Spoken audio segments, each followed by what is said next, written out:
Kalau begitu, Mari langsung aja. Mari kita kita sambut sambut pembicara kita, Kak Kak Riki Ricky. Sucitra. Halo Farel, Nicolin, salam kenal ya.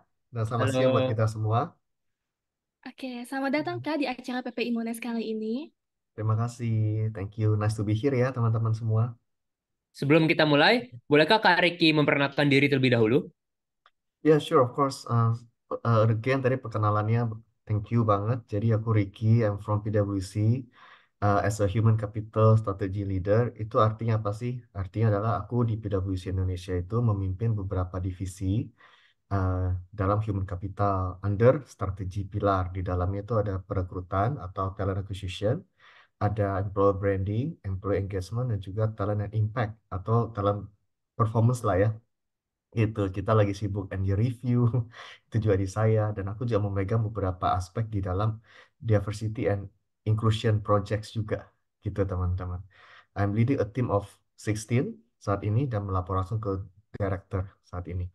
Dan ya, I've been in the, tapi judulnya tadi kan Big Corporate Life ya, gitu. Hmm. Aku udah been in several companies, pernah di perusahaan konglomerat juga as my first job, pernah di agency as a headhunter gitu, pernah juga di multinational companies, and then pernah juga di startups yang 300 Oh, orang, teknologi startup, and then now I'm in PwC.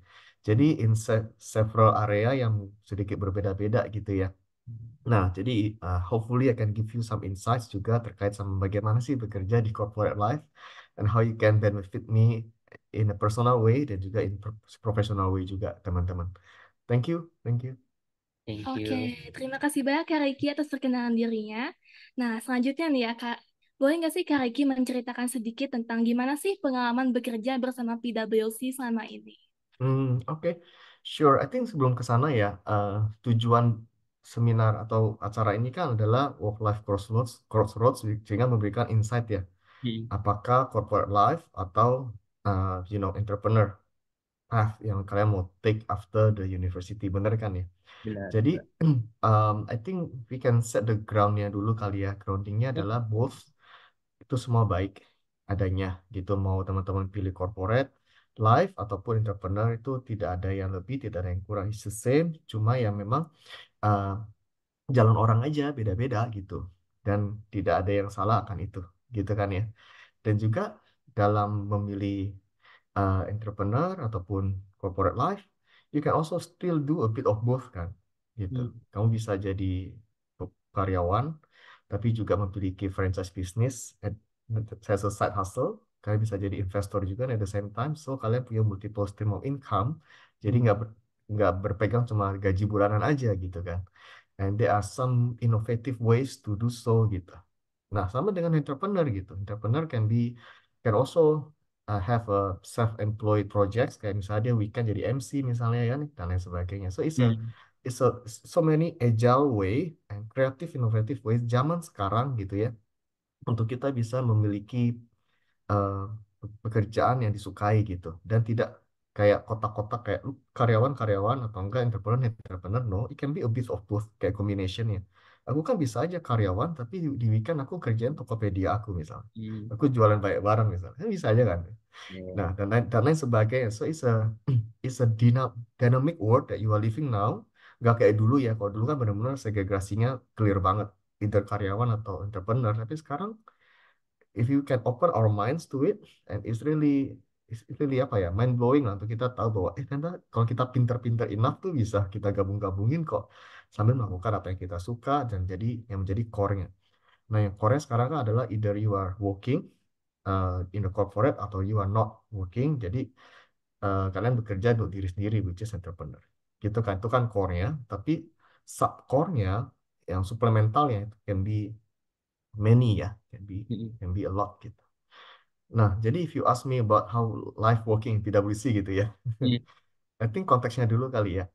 PwC itu karyawannya ada 3.600 dan memiliki presence di 150 negara saat ini Hmm. gitu. Dan we are just one of them. Dan Hmm. total karyawan tuh ada 360.000 di seluruh dunia gitu ya. Working in the multinational company like that, itu ya, it give you a sense of you belong in something international. course.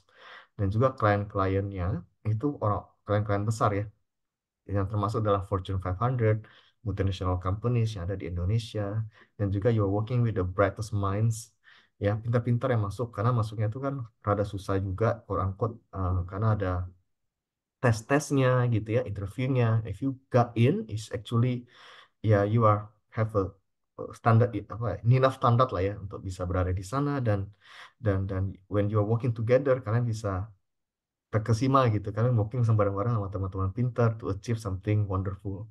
Itu yang aku rasain. Dan plus from kita ngomong from ya, one company kan firma kan, sebenarnya kita tuh an agency tapi super gede aja 3.000 orang. Working in the firm itu apa ya, kolaborasinya across itu sangat baik gitu loh. Kayak when you want to ask help from, let's say kamu di audit and then you want to ask help from legal atau tax, you can do so, dan mereka tuh very accepting, nggak nggak ngejudging. I think the culture is built that way juga ya, teman-teman ya, where they want to work together as a firm gitu untuk achieve objective. Plus um, if you may know that kalau PwC atau Big Four kan terkenal sama lemburnya gitu ya, atau Hmm. pressure-nya. I think itu juga common knowledge. But ya, it is true, ada kita highly performing culture ada gitu ya. Cuma memang kita menerapkan banyak sekali inisiatif yang menekankan well-being atau wellness juga, dan ada ekosistem yang kita bangun sehingga meskipun kita sibuk, kita tetap bisa merawat diri kita dengan baik, well-being-nya tetap terjaga, jadi balance ya, gitu ya. Day to day kita pun lebih bearable dengan adanya inisiatif-inisiatif itu. I Hmm. think itu dulu kali ya, aku set the ground-nya, nanti bisa Ya, digali lebih dalam dengan pertanyaan kalian. Thank you. Kak. Eh, saya merasa juga emang bener ya, apalagi kalau Kak Riki ngomong tentang eh, di suatu organisasi, bukan hanya organisasi doang, tapi juga di perusahaan mereka tidak judging, mereka mau kerja sama, Hmm, mereka strive for one ideal, dan menurut aku tuh kayak di organisasi kita juga PPI nggak sih? Iya, itu hmm, kita kayak positif banget dan didukung banget nggak sih, Kak? Mm-mm. Mm-mm. Tapi aku mau nanya deh Kak, kan Kakak tadi bilang bukan hanya limit yourself to corporate atau startup, karena bisa ya. dua-duanya. Eh, Mengetahui background Kakak sekarang, yang Hmm, hmm, hmm. punya background corporate berapa tahun, saya Ya. mau nanya, how did you get into the startup industry? Karena kakak Hmm, punya, kakak tadi mention udah ada startup juga dan juga ada corporate juga. ya, ya. Um, Oke, let me start by saying every company yang tadi saya sebut tuh punya colornya masing-masing, gitu ya, Hmm. punya warnanya masing-masing, dan nggak bisa sama, karena corporate life, yes, ngomongnya corporate life, tapi di dalam life itu banyak jenis-jenis life yang banyak warna-warnanya. Kasih Hmm. contoh dari awal deh, corporate di konglomerat misalnya.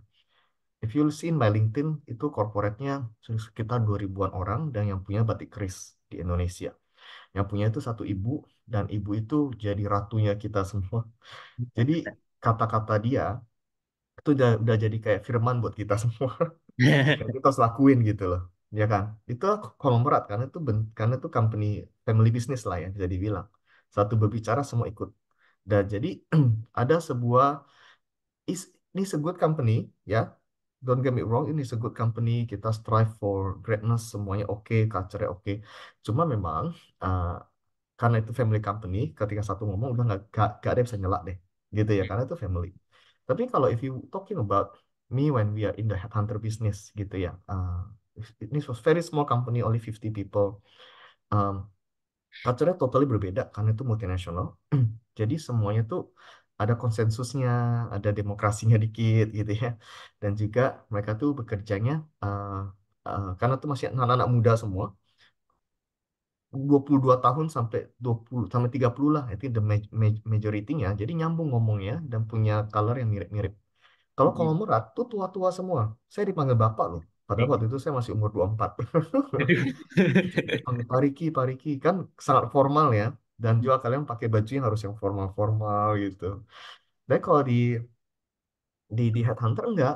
Casual banget gitu ya. Panggil nama. Panggil bule-bule kita langsung panggil nama. Dan enak banget. And then after that kan gua ke Home Credit atau multinasional itu juga lebih anak muda gitu ya. Hari Jumatnya pakai casual ya. Apalagi di startup. Karena kalau kamu tanya aku kenapa ke startup, I think you remember tuh 2018 terus 2019 kan tuh startup kayak naik-naiknya banget ya. Ya kan naik-naik banget. Dan ketika aku sudah 3 tahunan bekerja di company yang sebelumnya, kayak memikir kayak aku mau coba se-agile apa sih, sedinamis apa sih bekerja di startup. Ya, karena dan itu menarik juga opportunity-nya pada saat itu buat saya karena aku memimpin um, the whole recruitment team dan ada beberapa divisi juga sekalian, jadi totalnya ada 20-an orang. Plus itu mereka punya mimpi besar. Aku mau achieve ini, mau ekspansi ke Indonesia gitu-gitu. Jadi so it excites me lah ya. Dan pas aku join benar, ini was very exciting dan anak muda yang banyak banget. Dan kita pakai kaos ke kantor guys, Senin sampai Jumat. Ada bahkan yang pakai celana pendek gitu ya. Aduh. They are very technological, very smart people. Ada yang dari US. We have like around 40% tuh lulusan luar semua. Dan Oh, dan dari 40% itu aku ingat banget 30% dari US. Dari Wow. UCLA, ada dari Yale. Ini benar-benar Wow. mereka invest buat people gitu di startup. After that, you know that startup mulai melembek ya di 2021, 2022 I think ya, 2023 gitu. And then karena aku sudah menikah, aku kok rasanya nggak mau ambil resiko terlalu banyak gitu ya. Akhirnya aku pindah ke corporate life yang lebih stabil, which is PwC, dan syukurnya opportunity-nya ada waktu itu. Dan akhirnya it was a great experience so far ya. Tanya Aca tuh tim saya. Ya, it was a great experience so far dan happy lah di sini karena memang memberikan bukan hanya um, another way of thinking karena I can say that PwC itu menurut aku ya sepanjang tahun aku bekerja ini adalah perusahaan atau company yang paling kompleks dan paling difficulty levelnya paling susah di antara semua yang aku pernah jalanin gitu. Ya, I think the number of people are big dan juga multinasionalnya bukan hanya 10 negara tapi 150 negara. Plus dia punya color itu setiap divisi beda-beda. So it's a challenge juga buat human capital gimana nyatuin mereka semuanya untuk mencapai distinctive outcome yang kita mau. Thank you, Farel Nicolin. Thank you, thank you. Eh, Kembali lagi ke topik tentang rekrutmen karena kali kita tadi Ya, ngomong kan seperti yang kita tahu PwC dianggap sebagai salah satu big four perusahaan accounting. Sebagai students dan fresh graduates pasti banyak di antara teman-teman betul. di sini yang minat untuk bergabung. Kalau boleh tahu nih Kak, kompetisi Hmm. apa aja sih yang biasanya Kakak lihat pada fresh graduates ketika mereka apply? Kompetisi dalam arti mereka punya apa gitu di dalam Yes, yes, yes. portfolio mereka, CV mereka gitu ya. Mhm. Good point. Jadi gini, kemarin itu kita mau melakukan sebuah analisa terhadap 150 orang fresh graduate yang masuk PwC yang bisa men-score high performance gitu. Jadi ketika end year dievaluasi mereka highly performing, which is itu susah gitu loh. Oh. Di Wow. tahun pertama tuh susah. Biasanya tahun pertama kan adaptation mode ya, adaptasi dulu. Tapi mereka bisa tiba-tiba kok high performing gitu. Kita meneliti lah mereka kan, 150 itu kita dapetin semuanya. CV-nya, background-nya, history semua kita dapetin. Ya, kita meneliti di bagian university di mana, di luar apa di dalam sih. Mereka tinggal masuk orang tua apa enggak sih. Sampai kita cari segitunya gitu loh. Kenapa mereka bisa gitu. Akhirnya kita temukan beberapa fakta. Yang pertama adalah mereka akademisnya bagus. IP-nya Mhm. itu kan kita minimal 3, tapi mereka tuh biasanya 36, 37 gitu ya. Oh. Tapi kalau Monash itu distinction gitu ya, atau high Mhm. distinction gitu ya. Iya, ya. Masih pakai itu ya, benar ya? D atau HD ya. And then mereka itu memiliki organization experience bukan hanya sebagai member, tapi juga sebagai leader atau organizer gitu loh. Heeh. Plus ada juga beberapa persen dari orang itu memiliki pengalaman sebagai asisten lecturer misalnya. Ya, ada juga dan yang lucu adalah em, hanya 5% lulusan luar. Ya, Oh. lulusan luar. Jadi kita mengira kayak, oh lulusan luar itu ini, tapi nggak juga gitu. Ternyata bukan dari lulusan luarnya, tapi dari orangnya, Mhm. iya kan ya. Nanti kan ada juga yang seorang itu pindah ke luar kota atau merantau atau luar negeri, tapi pada dasarnya dari diri sendiri pun masih melekat lah kebiasaan lama atau apa gitu misalnya ya. Tapi tergantung si orangnya gitu loh. Jadi ada myth buster juga. Oh ternyata lulusan lokal bisa juga ya, gitu kan ya. Heeh. Plus juga kita meneliti ininya nih, meneliti dia punya proactiveness dengan melihat apakah mereka terlibat dalam internship sebelumnya atau enggak gitu. Nah, internship itu kita cek lagi, apakah internshipnya itu berkorelasi dengan bidang dia atau enggak. Kan ada yang internshipnya itu ngasal-ngasalan ya. Iya. Kayak asal magang yang penting 3 bulan selesai dapat surat kan. Nah, kita lihat, oh ternyata mereka pernah magang di kantor Pak akuntan yang kecil misalnya. Oh, Hmm. mereka pernah magang di kantor multinasional atau apa gitu, tapi bidangnya bidang dia kayak jadi tax atau legalnya, legal assistant misalnya. Beda dengan orang yang magang di restoran atau asal jadi gitu. Ya, jadi itu faktor-faktor yang kita temukan. Bukan hanya IP-nya, ya IP yes is one thing gitu ya. Cuma di belakang itu juga ada yang membedakan distinctively orang yang diterima apa enggak, plus orang yang highly performing apa enggak. Tapi garis besarnya adalah I can say mereka do much something more beside academic achievement. Itu sih yang aku bisa bilang. Entah itu bilang bidang organisasi, internships, maupun adanya ekstrakurikuler lain yang mereka take sehingga bisa membuat mereka tuh secara profesionalnya bertambah. Contoh, aku pernah ketemu eh, fresh graduate yang tidak yang kurang ada tata krama ketika datang interview. Tapi juga ada yang bertata krama banget. Setelah aku cek, ternyata mereka punya training gitu loh. Mereka punya training, let's say di John Robert Powers, ya kan ya, ataupun di seminar lain yang mengajarkan mereka manners, how they can give handshakes-nya gimana, eye contact-nya gimana, cara berpakaiannya gimana, dan lain sebagainya itu diajarin. Jadi itulah pembawaannya ketika mereka datang bukan hanya membawa intelektualnya mereka, tapi membawa dirinya mereka gitu. Dan again kan PwC kan hadapan sama klien ya. Gimana kamu bisa hadapan sama klien yang gede-gede itu buat bos-bos itu, babe-babe itu. If we cannot bring ourselves into it, right? Thank you, Pak Nikolin. Ya, thank you Kak. Oke, jadi menarik banget ya. Jadi Memang. bukan tentang dari univ mana sih kita berasal, tapi tentang gimana kita mengeksplor ya Iya. selama Unilife, contohnya internship, habis itu organisasi. Mungkin itu useful banget buat Iya, kita high ya. GPA juga. Jadi emang selalu waktu univ itu harus selalu mengeksplor Benar, sebisa mungkin untuk benar. mengembangkan diri juga ya. Mhm. Betul banget, Nikolin. Selanjutnya nih Kak, skill dan mindset apa sih yang harus dipersiapkan sebelum proses interview? Oke, mindsetnya gini sih, mindsetnya adalah you are not less than the interviewer, itu mindsetnya. Jadi jangan merasa kita kayak value-nya lebih rendah dari interviewernya. Enggak, serius sama aja. Gitu. Kalau kita merasa lebih rendah, cenderungannya kita akan lebih kayak ada apa sih gitu kayak aku lebih kecil dari dia.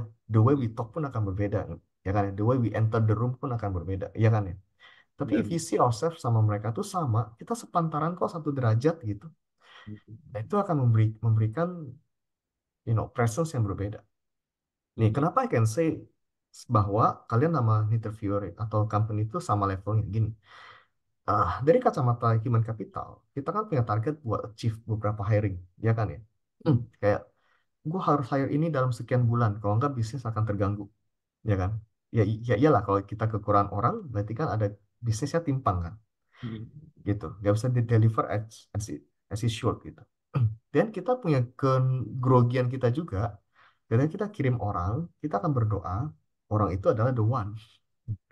Ya dong, interviewernya juga akan merasa kayak, aduh, gue interview udah 5 orang, gue reject terus. 5 jam hilang. Semoga ini yang gue datengin, ini yang bener deh, this is the one deh, gitu kan ya.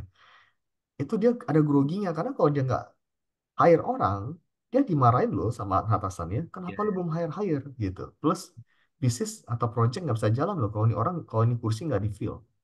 Jadi groginya sama guys. Mereka butuh kamu, kamu butuh mereka. So kalian kita tuh satu level, 1 derajat gitu. Iya kan ya? Itu mindsetnya sih. Itu mindset yang harus ada. Nah, em, ketika kita punya mindset itu, the way you talk akan berbeda. Karena kalian nggak memohon gitu loh. Contoh nih ya, aku kasih tips satu.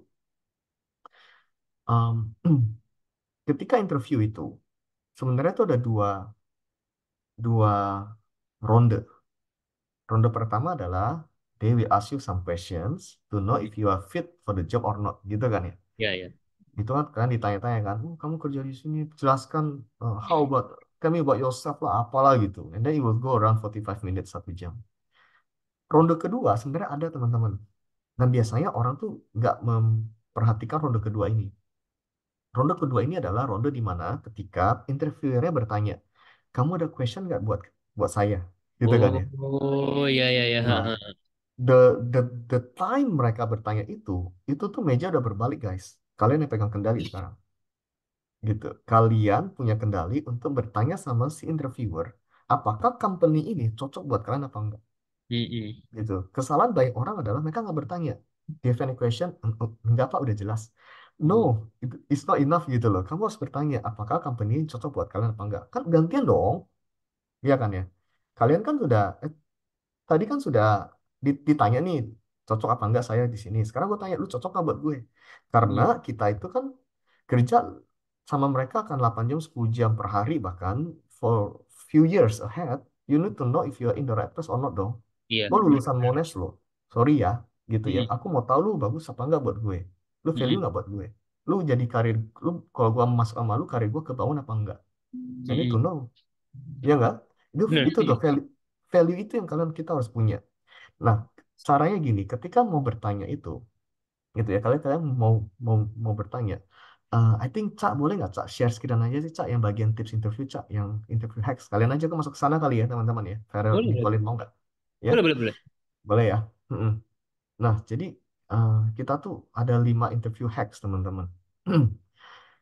Nah, aku tadi udah kayak udah nyemplung ke sana satu, yang bagian yang dimana itu uh, nomor 3 ya. Sorry sedikit loncat karena keseruan. Jadi ya interview phase itu ada hidden, itu yang kedua. Yang kedua tadi ya, di mana kita juga bertanya gitu. Nah, gimana kita bertanya gini? Kita harus tahu yang nomor satu dulu, know your enemy, ya kan ya. Kita cari tahu orang ini yang interview kita siapa. Hmm. Hmm. Misalnya interview kita siapa ya? Pak Budi misalnya, ya kan Hmm. ya. Pak Budi ini sudah 5 tahun di PwC. Oh, dia kerja di auditor. Oh, dia pernah dipromot dari senior, sorry, dari manajer jadi senior manager. Oh, oke. Hmm. Kamu simpan tuh dalam otak kalian. Oh, ini toh musuh, kalau kutip ya, as enemy gue. Gitu. Not enemy in literal, tapi ya quote unquote aja. Nah, ya Hmm. udah, habis itu pas kamu mau bertanya, kamu bilang gini, oh Pak, Pak Budi, aku lihat Bapak tuh 5 tahun di sini. Oh iya benar gitu. Oh, 5 tahun. Oh iya, iya. Nah, terus Pak Budi itu gimana merasakan 5 tahun di sini? What is the plus Hmm. points? How do you feel? Apakah company take care of you or not? Hmm. Ya enggak? Nah, Itu. you can only ask that question kalau kalian punya pengetahuan yang itu kan, pengetahuan Iya. ini interview siapa. Gampang sekarang kalau kalian di interview kan ada Google Meet atau Hmm. Zoom link atau apa kan, ada emailnya tuh kan, email Iya. interviewernya kan. Cek Benar-benar. aja di LinkedIn, ya nggak? Hmm. Copy Iya, paste aja di LinkedIn. benar-benar. Cek Heeh. siapa, oh ibu ini, oh lihat aja tuh, gitu kan. Gitu Ya, Hmm. dan lain sebagainya. Oh ibu ini baru 3 bulan di PwC, gampang dia masih baru sama kayak gue. Enggak lah ya. But it can give you some perspective bahwa mereka cuma manusia biasa gitu. Hmm. Dan cek sosial account-nya, sosial media PwC, interviewernya dan lain sebagainya, dan pelajarin mereka gitu, ya Hmm. kan? Kalian bisa bertanya. Kalian juga bisa ngeriset soal PwC itu sendiri juga, dalam arti, oh strategi mereka lagi begini. Kamu tanya, pakai itu buat tanya lagi, oh PwC itu ini ya Pak, punya strategi lagi. Contoh namanya sekarang adalah the new equation. Oh, Hmm. lagi strateginya the new equation ya Pak, dan lagi ada ini ya. Oh, oke. And itu nanti menuju kemana Pak? Kira-kira 3 tahun ke depan. Gitu. See, the Hmm. quality of the question yang kita tanya itu menandakan kita tuh punya effort apa enggak ketika datang ke interview. You did your Hmm. homework by doing the research dulu, iya kan Hmm. ya? Mm-mm. Jadi masuk akal gitu kan. Jadi pas mereka, jadi kita tanya tuh enak gitu loh. Hmm. Well-being program apa Pak yang ada di PwC? Atau enggak tanya soal career path-nya gimana Pak? Career path. Hmm. Setelah aku masuk, few years later, aku bisa make jadi apa ya Pak? Aku Hmm. buat, aku bisa pindah divisi nggak Pak? Hmm. Misalnya ya. Dan lain-lain kalian bisa kumpulin, ini catat, diingat gitu. Dan Hmm. tanya.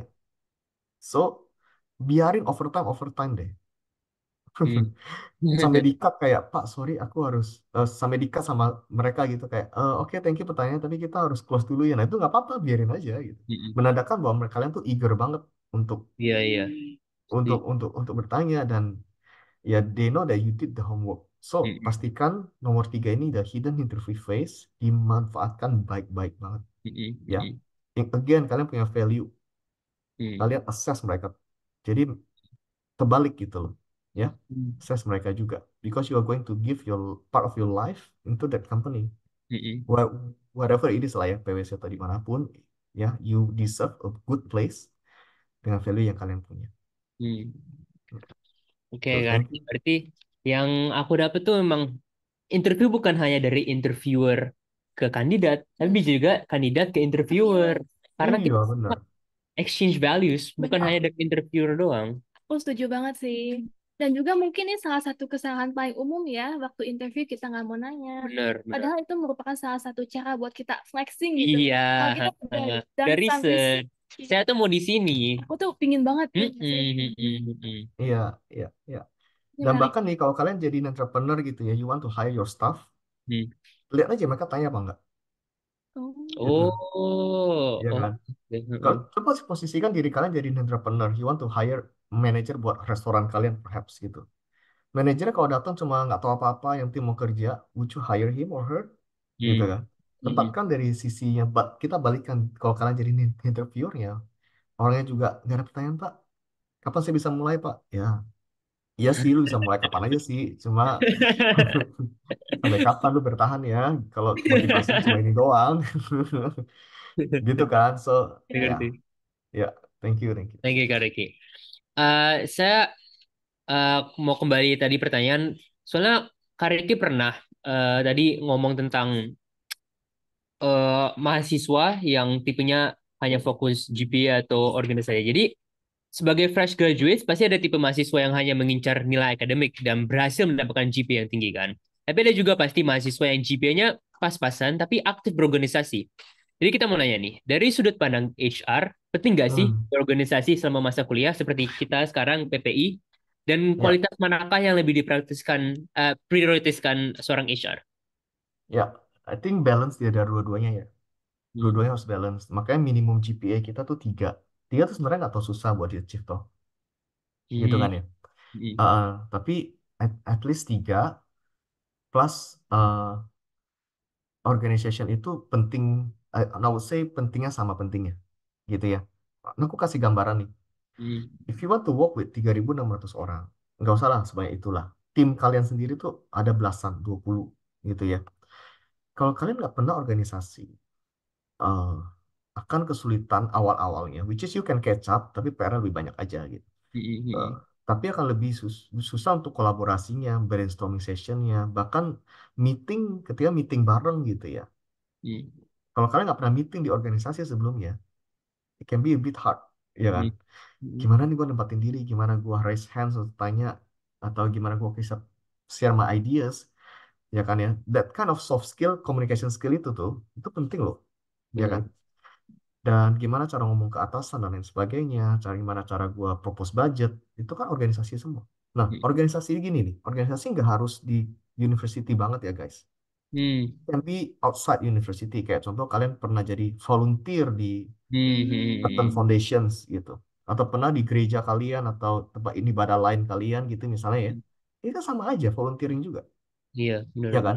Organization itu bisa di mana aja, nggak harus kampus. Misalnya kalian nggak suka kampus punya organisasi, pengennya yang lain gitu ya, kitabisa.com or whatever gitu ya, yayasan something, silakan gitu, sama aja ya. Yang penting tuh dealing sama orang.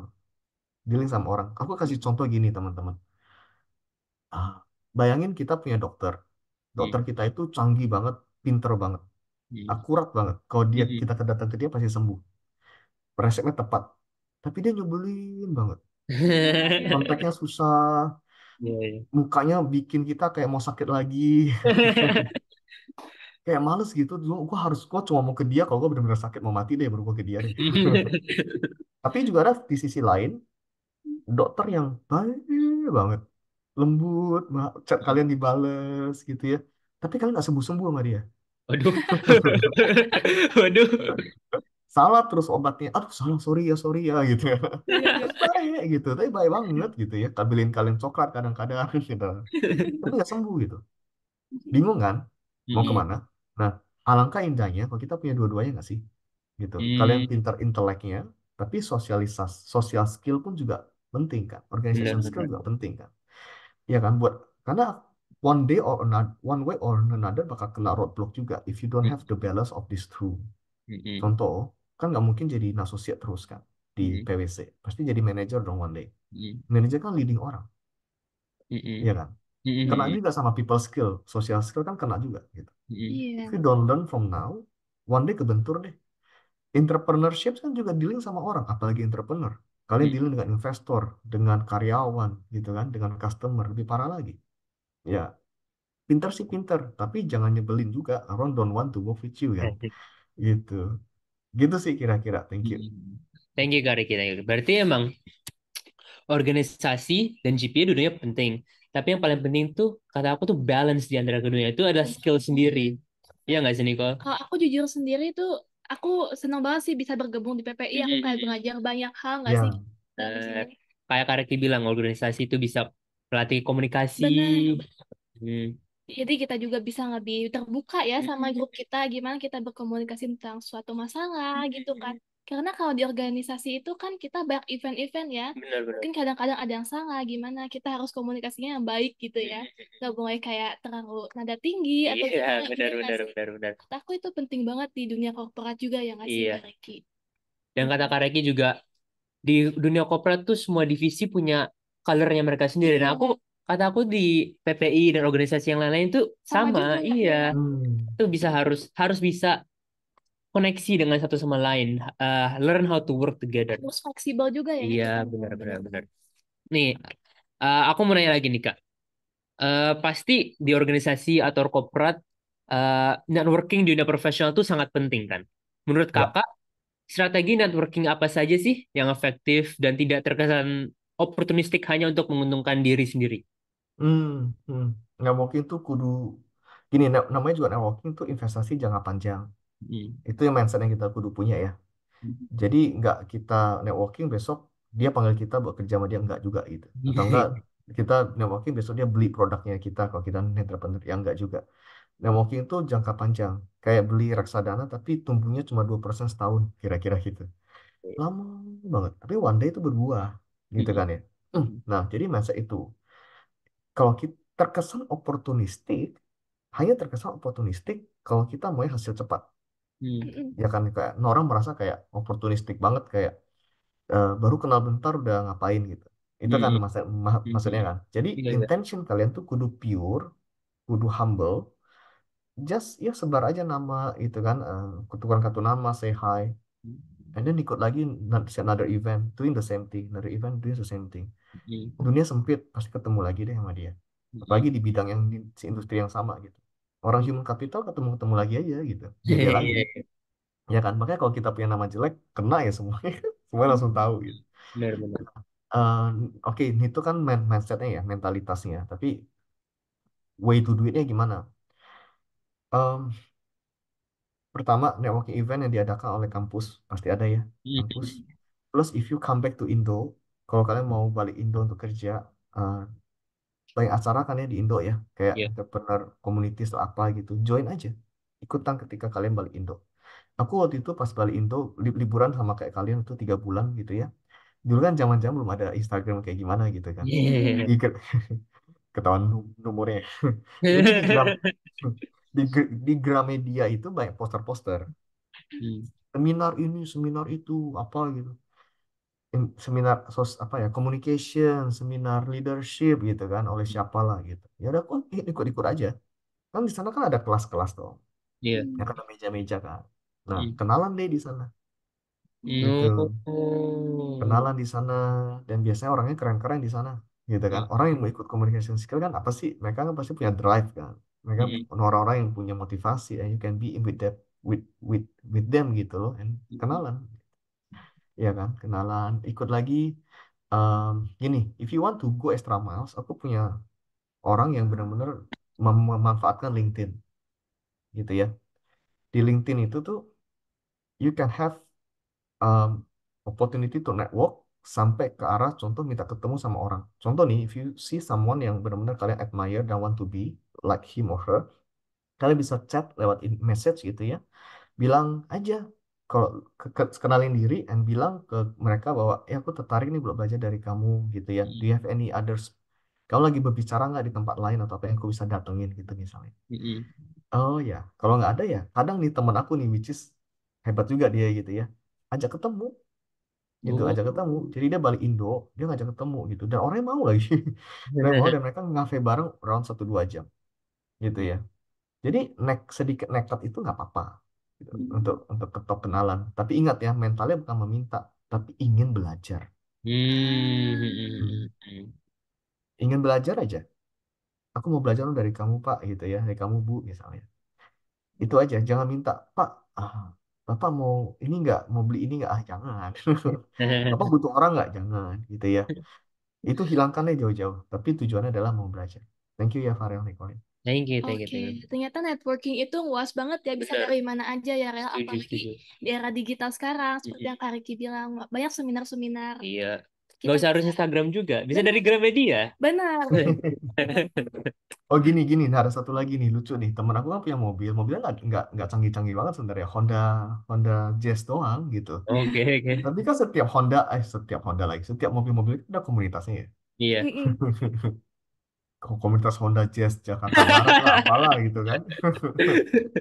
Kalau beneran mau networking, ikut aja gitu. And then they will have a gathering, ikut Hmm. aja. And Aku you sih, can meet a lot of people di sana. As simple as that juga bisa. aku kayaknya bakal ikut komunitas Suzuki berarti ya. Waduh, boleh. Nanti balik Indo nggak Iya, sih? Boleh, boleh, boleh. Wah, menarik bener banget. Tapi banget. balik lagi harus humble beginning ya. Nggak Bener. boleh terlalu, Hmm. ih gue mau ini, aku mau ini gitu. Nggak boleh ya. Oke, selanjutnya nih Kak. Kan di dunia kerja yang kompetitif nih nggak dipungkiri lagi banyak dari kita yang ingin kemajuan signifikan gitu ya. Iya. Hmm. Mana sih Betul. keterampilan dan kompetensi yang paling penting untuk climb the ladder di sebuah perusahaan dan gimana sih cara kita mengembangkan hal tersebut? Oke, satu satu kata sih kalau kamu tanya gitu yang paling penting itu resilience. Hmm, Ah, Resilience itu gimana, penting Kak? sekali.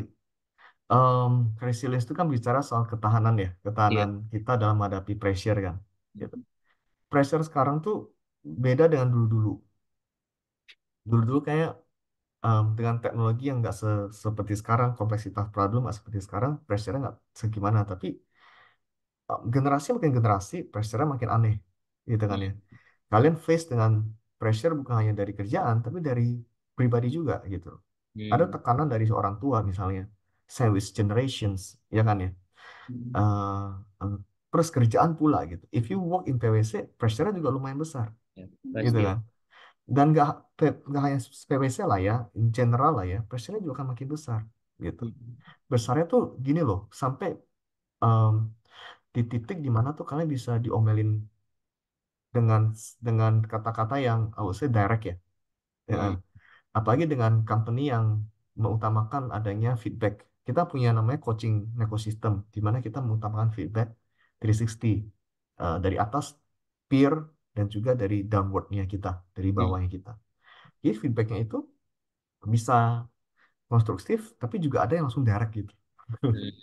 Nah, Hmm. we can be down for few days, tapi kita harus bounce back lagi, ya kan ya. Dan don't let that shape us, ya kan. Kita malah bounce back lagi. Nah, jadi maksud aku carilah company yang memang ketika mereka memberikan feedback, nggak ada kata-kata kotor yang keluar. I think itu my my filter ya ketika pilih company, gitu. Jadi jangan sampai ada kata-kata yang ya gitulah. Iya, Pilihlah ya, company ngerti, yang ngerti. kalau kita kasih feedback tuh mungkin direct tapi bener gitu loh, Hmm. gitu kan kata-katanya baik dan Iya, bener. iya Nah, sih. itu ada di PwC lah, I believe ya. Nah, jadi resilience itu penting banget karena if not gitu ya, you can only try for few months and then kamu keluar, and then try lagi few months terus keluar. Gitu. Hmm. I would say, in my personal opinion dan based on beberapa temen yang setuju juga, kayaknya if you want to really test your resilience, coba stay in one company for at least 2,5 tahun atau 3 tahun. Jadi Oh. ada 3 kali cycle yang berulang gitu Mm-mm. loh. Ya 3 tahun yang berulang gitu. And then kalau kamu tahan berarti kamu aman. Ya. Karena if you try only 6 months keluar, 6 months keluar, resilience-nya nggak kebentuk kan. Mm-mm. Dan if you don't have resilience, apapun yang kita kerjakan tuh nggak berhasil, nggak, we cannot go far gitu loh, Iya, iya. ya kan? Kayak aku jadi sales setahun, ya bukan gua deh. Jadi finance setahun, bukan gua deh. Jadi ini setahun, bukan gua deh. Ya bukan gua terus sampai kapan? Iya, Benar. benar. Ya kan? And then sampai umur kita 30 kan harusnya 30 itu sudah matang ya kita mau di mana. Awal-awal mungkin bolehlah pindah-pindah. Tapi kalau udah 30 ya don't go anywhere lagi if you can. Tapi jangan terlalu gini-gini, sorry. Go somewhere can lah, tapi jangan yang melenceng banget gitu loh. Iya. Contoh, aku nggak mungkin pindah ke IT developer misalnya. Itu have the Hmm. skill kan. Aku learn dari awal lagi udah jeblok. Tapi kalau aku pindah ke sales, aku bisa Hmm. gitu. Karena Betul. aku punya skill yang bisa ditransfer untuk bidang sales, Mm-mm. communication skill, perekrutan kan mirip-mirip kayak ngejar target kan. Iya, benar. Benar, Dan benar, lain benar. sebagainya. Itu bisa aja gue pindah, tapi jangan yang terlalu ngaco juga. Misalnya gue tiba-tiba dapat ilham mau jadi dokter deh, gue sekolah lagi 7 tahun nih, Tiba-tiba. anak gue makan apa? Gitu ya. Jadi I think resilience is the key, apalagi Gen Z ya, gen generasi alpha nanti, mereka memiliki culture belajar, culture hidup yang berbeda dengan kita dulu. Iya.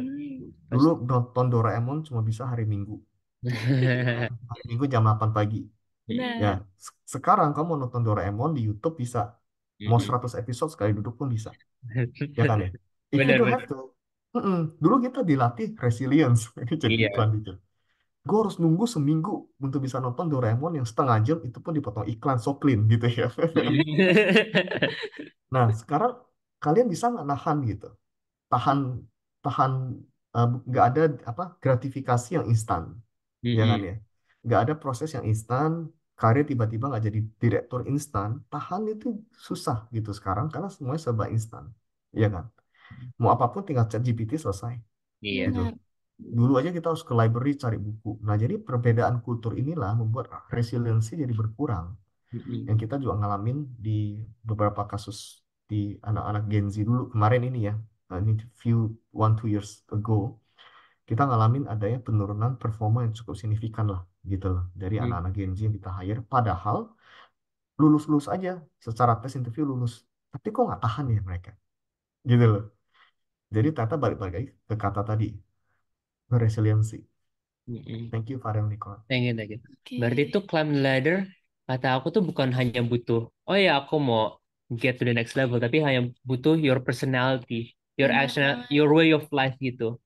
Ya, Karena resilience itu bukan hanya also staying, tapi also kayak Kak Reki bilang, no instant gratification Benar yang banget. harus ada di situ. Dan kalau misalnya pindah-pindah terus, gimana kita mau nemuin kalau kita ada resilience atau enggak? Benar, Mm-mm. betul. Nah, aku juga belajar nih, ternyata tuh resilience tuh mungkin menjadi pembeda ya Bener. kita dengan lainnya. Apa sih yang beda dari kita gitu ya nggak sih? Mm-mm. Benar banget. Tapi Kak Reki kan tadi mention tentang culture, culture mungkin culture culture, yes. Gen Z Iya, atau culture PWC yang katanya tidak direct tapi juga banyak pressure ya dirasain. Eh, saya mau nanya, setelah kita pahami tentang term climb the ladder, bagaimana sih work culture yang ada di dalam PwC sendiri dan Hmm, hmm, hmm. perbedaan culture PwC dibanding dengan perusahaan lain? Ya, PwC itu namanya juga Big Four. Kita Hmm, dikenal dengan kualitasnya, gitu iya. kan ya. Quality-nya kayak udah nama baiknya kita kan di sana gitu, quality-nya. Nah, sehingga akan culture-nya itu high performing. If you Hmm, do not achieve high performance, kayaknya gimana gitu. Ya hmm, kan? Jadi ada sedikit ekspektasi lah, tuntutan ke sana. Gitu, hmm, tuntutan kamu harus achieve more than you were expected to do. If you hmm, expected to do 100, kamu di expect 110 gitu hmm. ya. 120 misal. Itu culture yang ada. Nah, tapi itu dibarengi dengan coaching ekosistem yang baik gitu ya. Oh, iya, iya, ngerti, ngerti. Coaching ekosistem dalam arti adalah when you get insight, mungkin Acak boleh tampilin aja yang PVP deh, Cak. PVP buat kalian dapat gambarannya. Jadi dibarengin dengan coaching ekosistem yang baik. Jadi pas kalian masuk itu ada coach dan buddy yang di-assign buat temenin kalian. Jadi kalian nggak sendiri tiba-tiba udah gitu ya.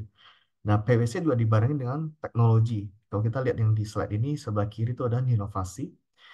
Kalian akan mendapatkan teknologi yang mendukung gitu ya untuk kalian bisa melakukan tugasnya kalian. Teknologi kita global tools, jadi diakui oleh global, dipakai oleh negara lain, ya. Hmm. Lalu ada dibarengin dengan adanya ini loh, growth and opportunity. Kalian juga masuk ke dalam, bisa ada kesempatan untuk global mobility. By the way, fokus yang di bawah aja ya, atas nggak usah. Oh, Bawah oke. Ya. aja. Nah, global mobility itu artinya adalah kalian punya kesempatan buat kerja di PwC Jepang, PwC Singapura, di 100 negara Oh, yang lain gitu ya. Jadi wow. dengan ada tuntutan itu, kalian dapat kesempatan dong, gitu kan? Ada big big effort, ada big rewardnya juga. Kalian kesempatan Hmm. untuk bisa ada global exposure, ya. Hmm. World class training, learning opportunities, reward and recognition kan ada juga benefit-benefit yang harus fair lah ya dengan kerja kerasnya kita. Career progression yang fair. Ada juga people engagement, people award, dan Hmm. lain-lain yang mendukung kita untuk bikin hari-hari kita tuh nggak gloomy banget gitu loh. Di kantor tuh ada activity-activity yang seru kok. Ada healthy breakfast ya, tiba-tiba kalian datang kantor, ada surprise, ada sarapan gratis dan Juga healthy, ada juice, ada apa. kayak gitu. Something like that lah untuk membuat kita tuh tetap jalan ya. Dan Hmm. juga kita menerapkan agile working juga. Jadi I can work from home, I can work from the office, tergantung dengan kebutuhan bisnis. Kadang aku sekali di kantor seminggu, kadang 4 kali juga di kantor, tergantung dengan kebutuhan. Inclusion and diversity, nggak ada yang merasa kayak di-exclude ya. Ah, ah, eh, kita include semua orang, diversity program yang banyak, dan ada wellness program. Ini juga penting ya, karena we know that well-being is very important, dan kita fokus ke 5 aspek well-being. Coba cek kita ke 5 aspek well-being. Nah, jadi di balik dari high performance kita, juga ada hal-hal yang kalian bisa dapatkan, hal-hal yang bisa kalian dapatkan, yang nggak bisa kalian dapatkan di tempat lain juga gitu. Hmm. Big effort, big reward juga, gitu kan? Ini Hmm. ada 5 aspek well-being yang kita punya di PwC untuk mendukung performance kita uh, di PwC gitu ya. Ada Hmm. finansial, physical, mental, sosial, dan juga occupational gitu. Jadi we take care of you guys so you can be the superhero dan mendeliver quality ke klien gitu. Itu karena itu reputasi kita. Thank you ya Farel Nikolai. Thank you, thank you, thank you. Oke, berarti interesting banget ya. Ternyata Iya, PwC itu bukan tentang kerja, kerja, kerja, tapi juga iya. ada juga aktivitas lainnya gitu. Banyak benefits, Ya, banyak offer gitu-gitu Menarik kan. banget gak sih? Menarik banget. Bener banget. Oke nih Kak, selanjutnya nih. Eh, apa sih yang di-offer PwC dalam mengembangkan ya, kompetensi employees-nya dengan ya. soft skill ataupun hard skill? Mungkin tadi udah disebutin sedikit, tapi mungkin bisa dijelasin lebih lanjut. Ya, Iya. Tadi udah oke, Pak. jelasin. Ya. Paling kalau soft skill tadi kali ya, tapi gini sih, kita tuh punya training yang aku rasa bisa diacungi jempol sih. When you enter Hmm. the PwC office gitu ya, awal-awal minggu pertama kalian datang, kalian akan digembleng dengan training-training. Karena Oh, akan oke, oke. make sure keluarnya kalian bisa, siap ketemu klien, gitu Hmm. kan. Jadi ada kayak berapa minggu kalian trainingnya gitu. Dan itu global kurikulum dari PwC global yang di UK dan US, gitu. Oh, oke. Jadi bukan hanya lokal tailor, ya lokal iyalah kita localize juga dengan keadaan market Indonesia, tapi core-nya dari luar gitu. Jadi when you learn itu global global ini ya global perspektif sebenarnya, Hmm. ya kan. Jadi training kita I would say very nice. Plus juga ada training-training yang mendukung soft skill kita. Tadi kan yang hard skill lah ya, tadi yang Ya. training itu. Hmm. Yang di awal masuk itu kan hard skill, tapi soft skillnya juga ada. Contoh kayak membangun executive presence, cara berpakaian, cara berjalan, cara ngomong, intonasi, cara eye contact, itu juga ada training khususnya. Karena itu penting untuk kita ketemu klien. Iya, Presentasi pasti. depan pengadilan pajak kita presentasi.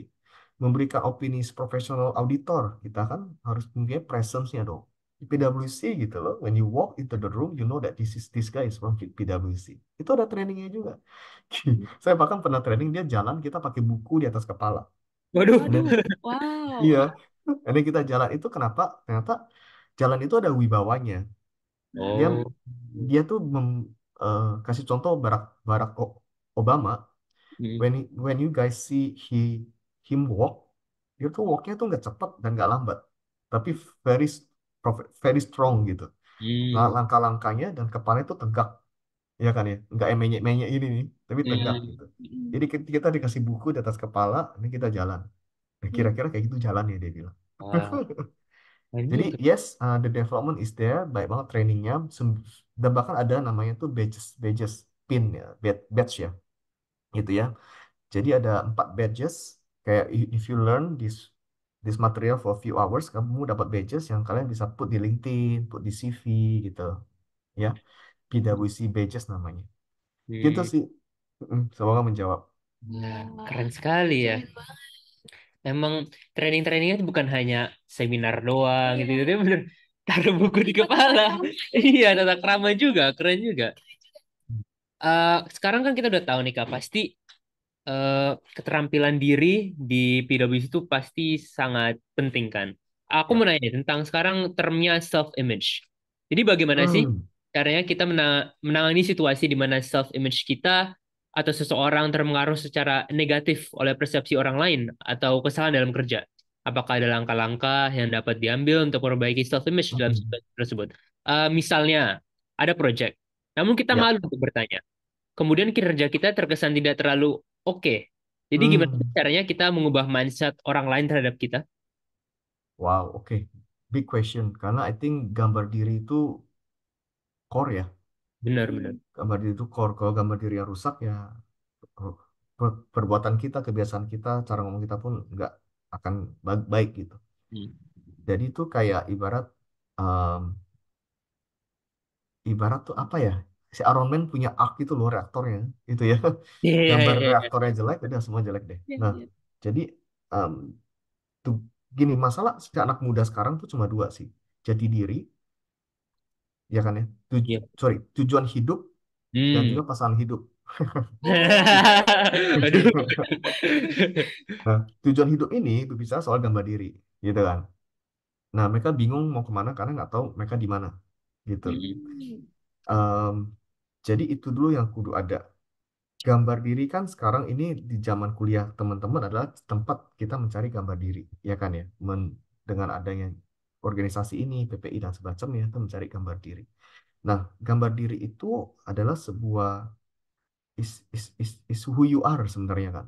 Dan kalau kamu bicara soal apakah tekanan itu bisa merusak gambar diri, bisa Hmm. ya. Iya, Kembali ke resilience itu. iya. Eh, apakah kemenangan atau kesuksesan bisa merusak gambar diri? Ya bisa juga.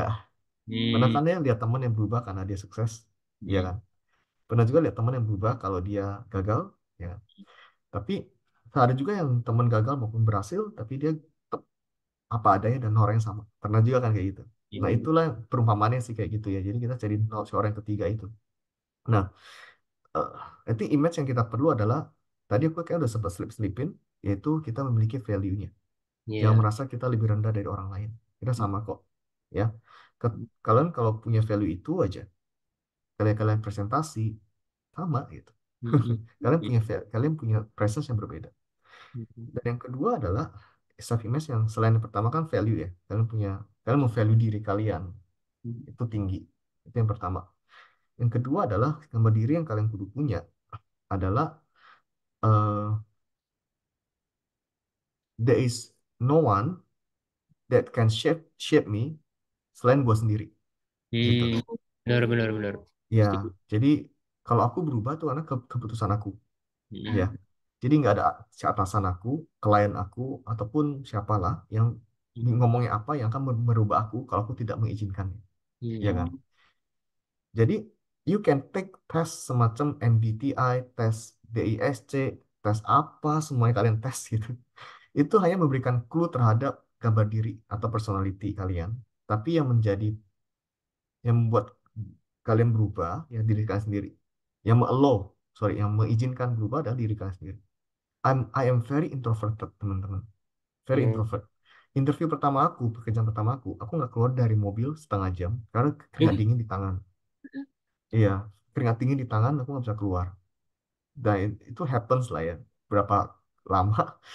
Iya. Tapi we know that gambar diri itu, aku jadi merasa kayak waktu itu ya kayak aku cupu banget gitu ya. Kayaknya kok Hmm. aku menempatkan diri aku very low value gitu. Lulusan luar loh itu S2, tapi kok rasanya gimana ya? Hmm. You can have a lot of degrees, tapi gambar dirinya jelek, yang gambar dirinya jelek aja, gitu kan? Hmm. Nah, tapi aku merasa itu yang terjadi di diri aku dulu pas awal-awal berkarir kayak mereka mau terima aku nggak ya? S2 aku meter nggak ya? Gitu loh. It does happen ya. Bahkan sekarang aku kadang-kadang memiliki impostor syndrome, tau nggak itu? Iya, iya. Heeh. Ya, kayak aku ngelakuin ini sebenarnya gue bisa nggak sih atau gue hoki doang ya? One Hmm. day mereka bakal tahu nggak sih kalau gue sebenarnya cuma fraud atau imposter. Itu Hmm. happen loh gitu ya. Dan Hmm. aku tanya ke teman-teman yang let's say lebih tinggi jabatannya dan mereka bilang itu common, dia bilang. Hmm. Sometimes it happen gitu. Itu namanya serangan ke gambar diri, ya kan ya? Serangan itu ada terus. Dan cara kita menahannya adalah memang nggak lain daripada ya kita harus acknowledge siapa diri kita dengan cara, aku say ini nggak ada cara lah. Caranya banyak lah, tapi salah satu yang aku pakai adalah memang meditasi ya. Dan self Hmm. acknowledgement, ibadah itu penting banget gitu.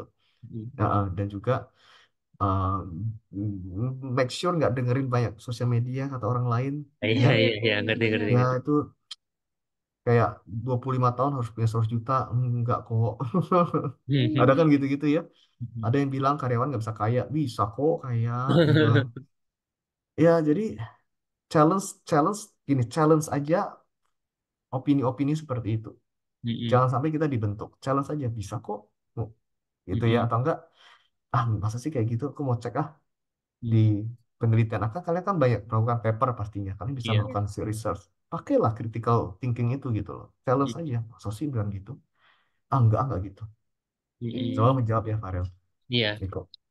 Eh, Heeh. Kak, tadi kakak sudah ngomong tentang sense of self, good value of self kan, tentang mengetahui diri dan gambar diri. Saya mau nanya, caranya itu cara mendapatkan value kita sendiri itu gimana ya, Kak? Ada tips and tricks atau mungkin cara tahu kita tuh bisa capable of doing what, walaupun kita punya semua accolades, punya semua degree, tapi kalau misalnya kita nggak ada self esteem dan self confidence gitu, kan pasti nggak bakal ada apa-apa kan. Jadi saya mau nanya, gimana caranya kita bisa membuat value kita sendiri tahu di dalam diri kita sendiri. Wah, ini pertanyaannya tinggi sekali sih, holistik banget. Iya iya iya, self esteem ya. Aduh. Self esteem kan gini sih, is how you perceive and value yourself, itu kan. Ya. Sampai gimana kamu lihat diri sendiri, iya kan ya. Kacamata yang dipakai itu kudu bener dulu. Kacamata yang dipakai, kacamata ini bisa terdistorsi karena tuntutan sosial dan kata orang, ya kan ya. Tapi harus definisinya kalian melihat diri kalian itu benar apa enggak. Nah, I think kalau dari aku sih ya, cara melihat diri aku adalah semua manusia kan berharga. Ya.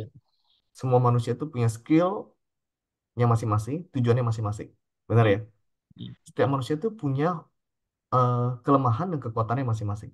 Iya. Ya kan? Aku punya kekuatan ini. Aku mau akui kelemahan ini. Gitu kan?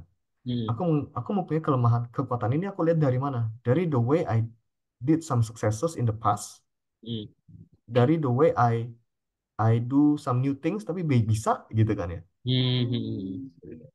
Oh, ternyata bisa nih gitu. Gini deh, kalian pasti punya series of experience di mana itu first experience, benar ya? Pasti, Benar. pasti. The first time you go to Malaysia, emang bisa awalnya. Ya, ya. Kayak Adaptasi, adaptasi dulu. kayak ragu nggak sih dulu? Ya Iya, nggak? Tapi bisa kan? bisa. And then bentar lagi kalian lulus, kalian dapat bachelor, depannya B loh, bukan S. Dulu pikir bisa, bisa kok gitu kan. Presentasi paper 3.000 kata, 4.000 kata. Dapat dari peer review journal gitu-gitu ya. Peer review journal apa? Apaan nih peer review journal gitu. Tapi bisa nggak? Bisa. Bisa. Kan that series of successes, series of first experience yang membentuk confidence kita kan. Ya kan? Itulah kita bisa melihat bahwa oke gue kuat di sini deh. Kayak gue lemah di sini deh. And that's okay. Acknowledge kelemahan, that's okay gitu. Mm-mm. Jangan kayak gue harus bisa semua, yang nggak juga gitu. That's why I have my team yang bisa lebih jago beberapa hal di area tertentu daripada saya gitu kan. Nah, oke, cut the story short, yang pertama adalah akui kalian bisa punya kelemahan, and that's Mm-mm. okay. Yang kedua, Mm-mm. kalian akui kalian punya kekuatan, dan kalaupun itu dites dan ternyata nggak kuat, that's okay. Ternyata ada tempat lain yang mungkin lebih kuat. Yang Mm-mm. ketiga, kalian eh, be open minded untuk coba hal baru, Mm-mm. ya. Coba Iya, hal iya. baru. Aku dulu tuh bukan HR loh. Aku dulu tuh business development, sales aku sebenarnya. Oh, iya, iya. Iya kan? And then aku pindah ke HR. Apa nih? Bisa nggak ya? Bisa. Gitu. Jadi um, open to new experience. Jadi gini sih, aku bukan orang yang fans dengan orang yang lulus harus kerja dengan kerjaan yang sesuai dengan jurusan itu. Ya nggak juga gitu. Ya kan ya? Mm-mm. Yang nggak juga. Jadi jangan, don't limit yourself to that. Aku harus ini. Tapi ada juga yang memang harus ya, kayak memang firm banget dari awal ya silakan. Aku tuh bukan orang yang lulus sorry kerja dengan sesuai dengan lulusan aku gitu loh. Lulusan Mm-mm. aku tuh Bachelor of Design dulunya, Oh, anak S1-nya. desa. Iya, aku tuh bisa bikin game kayak RPG, bikin coding, bikin Wow. animasi. Wow. And then kayaknya, bukan gua deh. And then pindah ke marketing, bikin branding. Mm-mm. Habis itu ada leadershipnya kan, ada gelar leadershipnya gimana cara memimpin orang, segala macam. Jadi aku tuh pengennya tadinya tuh jadi kayak brand manager gitu loh, brand strategist, branding. Eh, nyampe-nyampe ke HR. Oh. And that's okay gitu ya, bahwa life will happen, and kamu gagal-gagal sini, it don't define who you are. It just making your life a bit um, gini deh, perjalanan kita kan menemukan diri sendiri ya. Ketika ada kegagalan, kesuksesan, itu cuma sedikit perjalanan untuk membuat kita tahu diri kita siapa sebenarnya. Gitu. Contoh kayak kalian pernah main golf nggak? Belum, Golf. Nah, belum. golf itu kan ada par-parnya ya, gitu Mm-mm. ya. Par 3, par 4. Par 3, par 4 itu artinya gini. Kalau kalian par 3, kalian cuma bisa nepok 3 kali, udah masuk lubang. Gitu. Oh. Mm. Itu Mm-mm. gampangnya. Jadi, kalau par 3 kan harusnya kecil ya lapangannya ya. Mm. Mm. Ya, kelihatan lubangnya dari kamu berdiri pun kelihatan gitu. Mm. Tapi ada yang parnya tuh gede-gede, par 7, par 8. Itu Mm. biasa tuh berkelok-kelok gitu, dan kita nggak tahu lubangnya di mana. What you can do adalah kalian tepok dulu aja bolanya kan. Mm. Kalian tepok bolanya, mungkin par satu, satu tepokan, dua tepokan belum kelihatan. Tapi tepokan kelima, keenam mulai kelihatan gitu. Mm. Ya kan? Karena tuh lapangannya super luas dan lubangnya kecil banget. I think hidup kayak gitu gitu. Setiap kejadian, kesuksesan, kegagalan itu hanyalah membuat kita lebih little bit closer to know who we are exactly. Mm. Oh. Mm. Jadi understanding steps of team adalah pertama ya, don't see yourself distorted deh. Mm. See yourself orang yang punya kekuatan, dan see yourself orang yang punya kelemahan. Mm. See yourself itu berbeda dari orang lain. Sekembar-kembarnya kamu sama teman kamu nggak bisa sama, Iya, gitu kan? Nggak bisa betul. sama. And that's okay. Mungkin dia sukses duluan, mungkin Mm. kita belakangan. Ya nggak? Mungkin dia dapat duluan, mungkin kita belakangan. And Mm. that's okay gitu. Namanya juga hidup, nggak bisa Mm. semuanya sama. Makanya Iya. hidup itu Benar, indah ya kan ya. benar. Heeh. Mm. Hidup itu ada masa musim-musimnya tertentu. Mm. Mm. Ada yang, oh dia merit duluan, gue sedih. Gue kok jomblo terus, dia punya. Ya udah sih. Ya kan ya. Aku belum pacaran sampai umur 30 kok. Gitu. Iya, dan it's okay aja. Sampai dicengin waktu itu kan. Kok jadi curhat ya? Sampai dicengin sama semuanya. Ya nggak apa-apa. Terus bahagia-bahagia aja kan. Iya, Oh, iya. Ya jadi don't let, I think yang paling ngeri itu membiarkan orang ngomongin hidup kita deh. Itu ngeri. Hmm. Itu bisa membuat mental health problem Benar, mm. gitu. benar. Thank you, Thank Farel you, Kak Hakon. Riki. Kak Riki. Berarti intinya jangan banding-bandingin kita sama Iya, orang lain. memang. Kita semua punya our own timeline. Aku jadi keinget quote nih. Mm-mm. Life is not a race, tapi marathon. Setuju Iya. nggak, Kak? Setuju banget, setuju banget, setuju banget. Hmm. Berarti Dan kita, maraton itu ya, Farel. Hmm. Menurut penelitian nih, tanya sama orang yang lari maraton, itu tuh orang tuh paling down tuh ketika kilometer 20 sampai 30. Oh, kenapa tuh, oh, Kak? Orang paling down banget. Kenapa? Karena pas kalian mulai start, kalian masih punya energi baru, Iya, semangat iya. dong. Tapi di tengah-tengah itu kalian udah capek sendirian, biasa udah kepisah sama yang lain, Iya. dan juga kalian nggak bisa lihat garis finish. Kepala Hmm, kalian cuma mikir kapan ini selesai, iya. gitu Hmm. kan? Dan capeknya bukan main tuh kayak down banget. And then pasti ketika udah mencapai let's say KM ke 35, 36, bentar lagi 42 nih, gitu kan? Hmm, Ada semangat muncul lagi, apalagi sudah mulai deket garisnya, kalian semangatnya makin muncul lagi gitu. hmm, Tapi the apa ya, the crucial thingnya itu di tengah-tengah tadi. Makanya ada hmm. namanya midlife crisis kan, quarter Midlife life crisis. crisis. Ya, ya. Ketika kalian kerja 5 tahun, umur 27 28 nantinya, it will maybe comes to you, maybe not. Tapi ketika comes mereka kamu akan nanya, ini gue mau ngapain ya habis ini? Arah Hmm, gue kemana ya? iya, Iya, iya, iya. iya, iya. Ya kan? Heeh. Kalian mau merit nggak ya umur 30? Temen-temen gue udah pada merit ya. Kok aku belum jadi manajer ya? Apa itu akan terjadi gitu? Umur-umur segitu. Ya. But that's okay. Keep going. Kalian akan dapat garis finishnya very soon. Hmm. Oke, berarti emang semuanya ada waktunya ya. Kita nggak Benar. usah maksain harus ikut orang lain, bener nggak Setuju, sih? setuju, setuju, setuju. Oke, Kak, aku mau lanjut ke pertanyaan selanjutnya nih. Mungkin ini Boleh, pertanyaan boleh. relatable banget sama mahasiswa-mahasiswa kita nih. Nah, ada nggak sih tips khusus dari Kariki nih tentang menjaga work-life balance gitu? Oh ya, ya, Antara ya, pekerjaan, keluarga, dan juga diri sendiri. ya. Punya boundaries, punya batasan. Hmm. Penting Hmm. banget. Eh contoh, aku jam 8 nggak mau kerja lagi. Misalnya ya. Hmm. Karena jam 8 itu anakku masih bangun, jam 10 dia tidur. Jadi aku punya 2 jam main sama dia. If I want to work atau balas email kerjaan, aku jam 10 baru balas. Gitu. Hmm. Kalau perlu banget ya. Hmm. Nah, itu yang, jadi kasih boundaries. Tapi Hmm. jangan boundaries yang nggak masuk akal juga ya. Contoh kayak jam 5 aku harus pulang ya nggak juga gitu. Hmm. Bisa ditapok sama manajer kali jam 5 harus pulang. Ya, jadi boundaries yang cukup dinamis tapi tetap boundaries. Nah, weekend aku nggak, contoh weekend aku ada waktu me time. Hmm. I'm very introvert, so I have my own man cave gitu ya. Nanti, nanti. Oh, Jadi aku ngumpet di sini kalau nggak mau mau sama orang. Jadi punya me time-nya dan boundariesnya. Plus, I think gini sih, uh, untuk mencapai well-being adalah kita punya awareness yang cukup. Hmm. Jadi terus belajar. Contoh gini, kemarin itu kita ada 2 seminar di PwC. Quality Hmm. of life sama quality of life kayak buku. Quality of sleep sama Hmm. mindful eating. Hmm. Jadi kan ada fenomena konsultan lembur terus kan.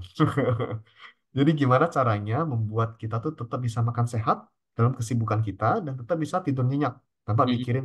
Karena ada survei di dalam kantor dia bilang gini, kok sampai mimpin bos gua katanya pas tidur. Dan akhirnya kita datangkan profesional buat ngajarin kita.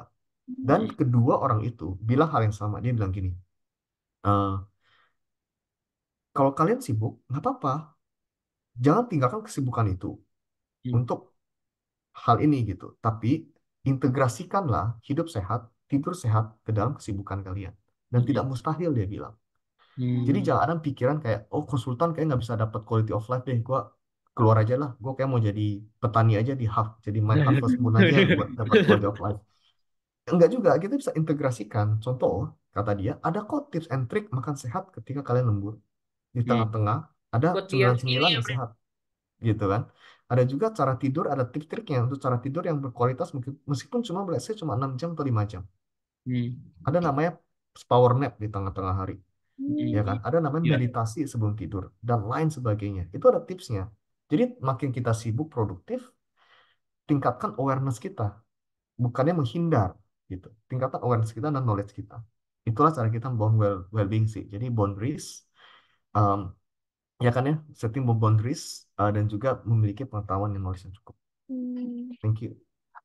Thank you, Kak. Oke, Thank you, Kak. ini tipsnya penting banget nggak sih? Bener. Apalagi buat kita yang masih kuliah. Dia masih year one juga, Iya, masih trying to mengelola semuanya kan? semuanya Hmm. kayak kecampur organisasi, tugas-tugas. Aduh, Kita bener. harus set boundaries juga ya. Iya, iya, iya, Demi bener. kesehatan mental kita. Betul nggak sih? Bener, setuju banget, setuju banget. Oke. Oke, Kak, terima kasih Kak Reki atas semua jawabannya. Kayaknya emang sesi kita tuh insightful banget gak Benar. sih? Tapi sekarang kita belum habis nih guys, soalnya sekarang kita akan Hmm. membuka sesi Q&A untuk semua partisipan yang masih mau bertanya lebih lanjut. Oke, teman-teman semua jangan malu-malu untuk bertanya ya. Boleh langsung raise hand aja atau tulis di Q&A box. Silakan Silakan teman-teman. teman-teman. Langsung aja ditulis ya.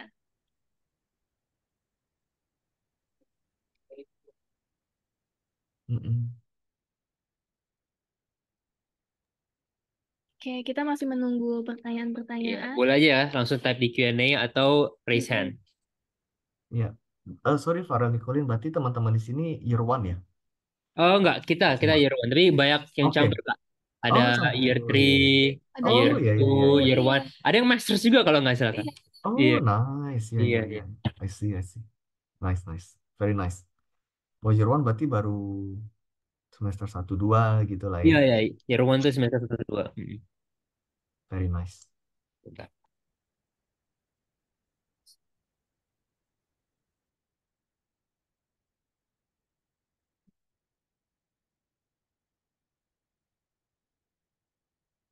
Oke, Kak, kita dapat pertanyaan nih satu.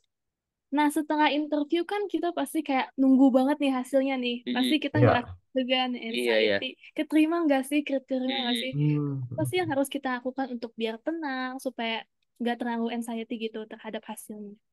Ya, good one. Acak boleh tampilin Cak yang practice interview code lagi Cak. Kita lanjut di sana ya Cak ya. Jadi again value kalian nggak ditentukan diterima apa enggaknya. Cari karir itu kayak jodoh. Oh, Ditolak jodoh A bukan berarti kalian less value-nya. Enggak. Cuma cocok apa nggak cocok aja. Chemistry gitu ya. Dan um, bak apa ya banyak sekali pengalaman human capital dia nge-reject satu orang tapi orang itu sukses banget di tempat lain gitu. Jadi masalah chemistry dan cocok-cocokan aja kayak cari jodoh lah gitu ya. Ya, just find the right person itu. Nah, ini itu yang pertama. Yang kedua, em, nomor 4 ya. Tadi kan kita udah bahas nomor 1 dan 3 ya. Nomor 4, connecting the dots. Setiap interview selesai, I would suggest kita kirim thank you email. Ya, bukan WA, terlalu personal. Thank you email aja. Tapi thank you email itu nggak sekedar thank you, tapi juga share on why the interviewer should hire you. Dalam arti gini, during the interview, kan kalian dapat banyak insight dari pembicaraan itu kan. Kalian connect the dots. Kalian um, hubungkan dots-dotsnya dan kirim on menjadi why they should hire you. Kasih contoh adalah ketika di interview kan akan pertanyaan kayak akan menjurus ke let's say ke strategi perusahaan, ke job desk, tanggung jawab dan lain-lain. Kalian tulis di email, Pak terima kasih ya atas waktunya segala macam. Dan kan sekalian bisa bilang kayak Pak, aku senang kalau PwC ini bergerak di bidang ini dan memiliki value ini yang dimana cocok dengan my aspiration misalnya gitu. Nah, kalian membutuhkan orang yang bisa skill ABC. Kebetulan itu juga my expertise. Jadi di connect gitu loh, ya. And then kirim email.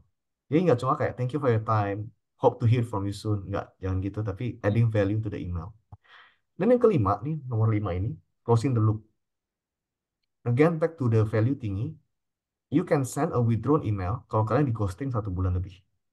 oh, Boleh kok. Pernah kan ya di interview, ya, one day you will experience. Karena akan di interview terus nggak ada kabar, hilang. Kayak cewek, cowok di ghosting gitu. Udah PDKT, ya kan? Udah dateng, udah research, udah ngomong, di ghosting.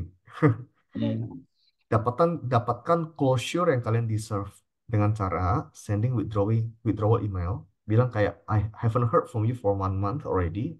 I I apa I will aku assume udah nggak open dan aku withdraw myself from the application. Thank you for your time. Thank It you, will thank get it will give you some leverage, some values. Lu oh, nggak mau yang sama gue ya gue withdraw aja ya, sorry ya gitu. oh, Kira-kira gitu ya. iya, iya, Nah, iya. Iya. dan ada beberapa pengalaman di mana setelah kalian email gitu tuh ada yang HRD ngechat gitu loh. Pak, sorry Pak, kita bukannya ini kok lagi tunggu interview satu orang lagi selesai buat jadi perbandingan. Jadi Bapak masih dalam proses. Boleh nggak tunggu 3 hari lagi Pak? Itu kerap kejadian. Ya, jadi it will give you some reference dan that possibility happen juga Oh, gitu. Ya, oh. itu sih. Thank you. I think yang kedua aku juga bahas kali ya. Ini juga penting untuk meningkatkan our chance to win the interview juga, yaitu visual visibility. Ya, ketika kalian apply, mereka nggak hanya cari CV kalian, tapi juga lihat LinkedIn, sosial media, semua dicari. Ketik nama Hmm. kalian di Google, ngapain muncul itulah ininya ya, visibility atau online presence-nya kalian. Make sure it is clean, jangan ada foto di bar atau mabok, Iya. please. Iya. Jadi di clean up dulu semuanya, dan pastikan profile picture kalian nggak monoton gitu. Pak, Oh. I would say headshot picture itu can make a difference. Jadi Hmm. jangan sampai belakang itu kayak latar belakang merah gitu loh guys, kayak pas foto itu jangan. Iya, Iya, iya, iya, iya. iya. Jangan ya, headshot foto headshot picture you can Google itu kayak apa, tapi yang profesional gitu loh picture-nya. Kalau kalian lagi di Indo tuh baik banget yang bisa foto. Cuma around 1 jutaan, you can get a very good headshot and can be your WA profile picture ataupun Hmm. LinkedIn profile picture gitu. Jadi Hmm. lebih profesional. Ya, thank you. Thank you, thank you. Kita ada pertanyaan lagi nih Kak. Kita boleh answer live ini. So, pertanyaan dari Anonymous. Mereka mau tanya, how toxic is too toxic in work life dan how to handle work Oke, toxicity. oke. Toxic itu gini bedanya gampang. Toxic itu kalau dia udah nyerang pribadi kalian. Hmm. Itu udah nyerang pribadi kalian itu udah toxic. Hmm. Contoh, ada teman aku keluar dari perusahaan, bukan di sini ya, di tempat dia bekerja, karena dia curhat nih sama temennya karena dia ada masalah keluarga gitu. Curhat aja kayak sama temen ngomong. And then itu dipakai loh pas meeting sama temennya ini. Kamu nggak bisa begini nih, gara-gara di rumah begini ya, gitu. Nah, itu udah nyerang personal area. Itu udah toxic ya. Jadi cara bedanya adalah itu toxic apa enggak. Sebenarnya banyak sih caranya, cuma paling kelihatan tuh dia nyerang personal. Nah, kalau udah nyerang personal itu udah toxic. Caranya buat itu adalah either you can cope with it, you have the certain kamu punya stretch yang kuat, bisa stretching, kalian punya kompromi untuk ke sana, atau ya kalian keluar. Karena kalau udah culture udah toxic itu susah berubah, teman-teman. Akan kayak gitu aja gitu. Bisa dikurangin, tapi nggak bisa dihilangin. Hmm. Ngerti Kak, Ya, ngerti Kak. Thank you Kak, thank you. mm, thank you, Oke, thank you. oke, terima kasih Kak jawabannya. Nah, selanjutnya kita ada pertanyaan lagi nih. Nggak, dari sudut pandang seorang HR, untuk bekerja di perusahaan Big Four, jika kita Hmm, memiliki sertifikasi akuntan profesional atau ya, dalam proses mengikuti sertifikasi akuntan seperti CPA atau ACCA, apakah itu akan menjadi nilai plus gitu dalam ya, nilai? plus banget. Plus Hmm. banget, apalagi di bidang akuntansi itu ya, auditor atau apa, itu plus banget. Bahkan cepat lambat, if you join PwC dan reach to certain level, itu jadi kewajiban, Hmm. gitu. Itu kan jadi kewajiban juga. Jadi, let's say manager level, kalian akan di training, akan kudu masuk ke CPA. Dan CPA itu diperlukan kalau kalian naik lagi ke level director. Ada kan Hmm. CPA kan ada levelnya ya, CPA-nya kan. Kalian harus capai certain level gitu untuk memberikan professional opinion, kayak dokter gitu loh guys. Ya, Hmm. kalian bisa sign kan ada kayak ada paper gitu rekomendasi. Kalian bisa sign the paper, memberikan rekomendasi dari paper itu kalau kalian udah terakreditasi oleh CPA. Dan kita itu karena di Indonesia, maka CPA Indonesia lah yang menjadi kewajiban untuk dipunyai oleh professional accountant. Jadi Hmm. if you can have it now gitu akan jadi sangat memiliki nilai plus. Hmm. Hmm. I see, I see. Berarti bisa sangat membantu banget ya. Iya, benar, Oke. benar, benar. Thank you Kak Riki untuk jawabannya. Kita sekarang ada beberapa pertanyaan lagi. Tunggu, kita select dulu ya. Mm-mm. Oke, ini salah satunya dari Priscilla yang menanya, bagaimana sih kakak define perfect leadership dan apa tips-tips untuk bisa mencapai itu? Perfect leadership. Mm-mm. Mm-mm. Leadership itu ada banyak fasetnya. Ada transformational leadership, ada servant leadership, ada eh, ap- dan lain-lain lah ya. Ada banyak banget jenis-jenisnya. Transformational leadership tuh kayak Bung Karno. Dia tuh Oh. Mm. berapi-api ingin memproklamasikan Indonesia dan wah Iya. kenceng banget cara dia ngomong kayak gitu. Ya kan ya? Itu transformational, mentransform sesuatu. Ada yang merasa itu keren banget dan berapi-api. Ada juga yang merasa kayak, tuh suara dia gede banget, gue merasa terintimidasi gitu ya. Mm-mm. Ada namanya servant leadership yang kayaknya tuh sifatnya kayak melayani gitu ya. Jadi kayak ibarat kalau kalian eh, perumpamaannya tuh kayak leader tuh di tengah-tengah dari followernya, mereka gerak bareng, ya kan ya. Itu servant leadership. Ada yang merasa kayak bagus ya gue merasa terakomodir, tapi dia juga merasa kayak gue butuh drive yang lebih tinggi, ya kan. Hikmah dari ini adalah there's no perfect leadership. Find the leadership that fits you. Itu yang penting. Leadership dibutuhkan banyak, berbagai-bagai jenis leadership style diperlukan. Memang karena orang-orang di dunia itu berbeda-beda. Jadi dinamis aja gitu. Nggak ada satu leadership yang bisa memenuhi semua kebutuhan. Mm. Oke. Emang pasti leadership tuh berarti nggak ada yang perfect-perfect gitu ya, Kak. Tapi memang depending on the situation and depending on who you're Betul. leading. Is that it? Gitu Betul. kan? Saya kasih contoh. There are certain ways certain times I use my servant leadership. Mm. Ayo kita jalan bareng yuk. Tapi kalau ada saatnya genting, aku nggak bisa pakai servant leadership itu. Hmm. Aku harus change my hat, topi gue kudu diganti jadi transformational atau authoritarian bahkan kadang-kadang. I Ya, see. contoh di militer deh. Gimana cara servant leadershipnya? Ayo Pak, nembak bareng-bareng yuk, bareng-bareng ya. Ini ini ya, mati semua ya. Nah, kalau di militer kan authoritarian kan langsung keluar. Harus apa? Perintah harus dijalanin.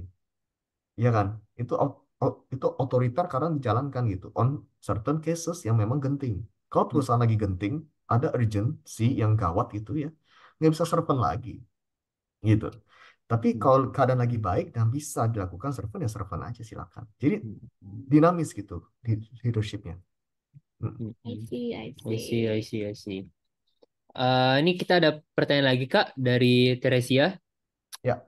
Jadi dia nanya, halo Kak Reki, saat ini aku lagi di year 2, yang berarti 1 tahun lagi aku akan lulus bachelor's degree dan Hmm. ada plan untuk master's degree.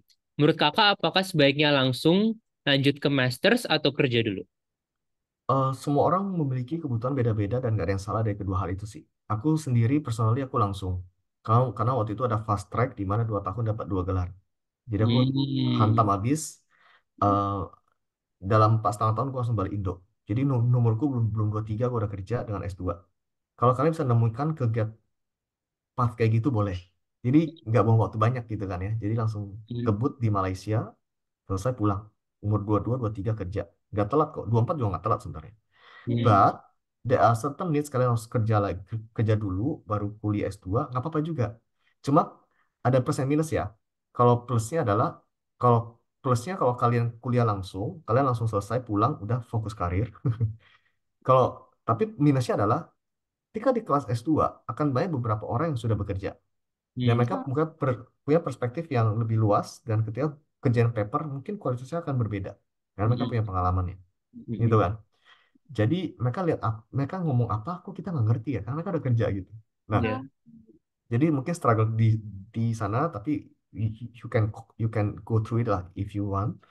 Tapi kalau untuk yang Bali Indo, kerja dulu gitu ya, eh ya bisa, itu akan menambah wawasan dan kalian equip kalian untuk S2 pastinya. Tapi Oke. kan ada gap year jadinya 2 tahun atau setahun kalian nggak bekerja kan. Iya, Itu iya. nggak affect kehidupan kalian nggak? Contoh misalnya ada perencanaan, let's say untuk menikah atau ngapain, ya kan? Kalian harus mulai lagi dari nol, dan apply kerja lagi. Karena biasanya perusahaan nggak nungguin untuk kalian kuliah gitu. Apply kerja lagi. Tapi tidak ada yang salah gitu ya. Iya. Semua dua-duanya baik tergantung dengan kebutuhan kalian. Berarti Thank you. emang depends on the person ya dan interestnya mereka, Kak. Betul, betul. Kalau aku sih pengennya selesai langsung kerja gitu waktu itu. Nah, karena kalau udah kerja tuh males kuliah lagi. Tapi ada juga yang kuliahnya tuh S2-nya online, gitu kan ya. iya, iya, iya, iya. Ya Iya, kan? Itu juga bisa jadi opsi sekarang. Dia kuliah cuma Jumat, Sabtu, Minggu. Gitu. Ya. Oh, oke, oke. itu kalau nggak salah yang kuliah part time juga nggak sih? Jadi Betul, sambil kerja betul, juga. betul, Iya. Oh, iya ini betul. juga Dapat sih. gelar dari luar malah kan, gitu kan? Hmm, Online-online kan sekarang bisa gelarnya dari UK, dari mana bisa loh, dari benar-benar. Jakarta, dari Indonesia kalian atau dimanapun kalian belajar gitu kan. Mm-mm. Wah, menarik banget, Menarik, menarik menarik, banget.